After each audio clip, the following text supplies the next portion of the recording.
കരയല്ലേടി. എങ്ങനാടി മനസ്സിലൊരുത്തിനെ വെച്ചിട്ട് ഇപ്പൊ വന്ന ചെക്കനോട് ഓക്കെ പറയാൻ പറഞ്ഞു കഴിഞ്ഞാ എനിക്ക് അവനില്ലാതെ ജീവിക്കാൻ പറ്റില്ലടി.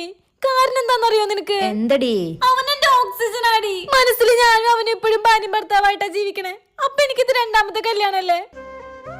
ഇപ്പൊ വന്നവനോട് ഞാൻ എല്ലാ സത്യം തുറന്നു പറയാൻ പോവാ. കേട്ടോടാ, അവളുടെ മനസ്സിൽ ഇപ്പോഴും നീയാടാ. ഞാൻ പറഞ്ഞതല്ലടാ അവളുടെ മനസ്സ് മാറില്ലെന്ന്. കുട്ടീനെ എനിക്കിഷ്ടായി.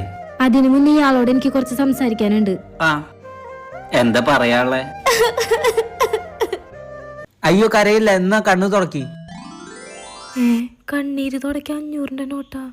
എന്താ ആരെങ്കിലും കുട്ടീനെ നിർബന്ധിച്ച് കല്യാണം കഴിപ്പിക്കാൻ നോക്കണ്ടോ? ഏയ് നിർബന്ധിച്ച് കല്യാണം കഴിപ്പിക്കുന്നൊന്നല്ല. ഇതുപോലൊരു ഉത്തമനായ പുരുഷനെ കിട്ടണേന്ന് ഞാൻ ഭഗവാനോട് പ്രാർത്ഥിച്ചപ്പോ അതുപോലെ തന്നെ തന്നല്ലോ എന്ന് ഓലയിച്ചിട്ട് എന്റെ കണ്ണൊന്ന് കലങ്ങിയതാ.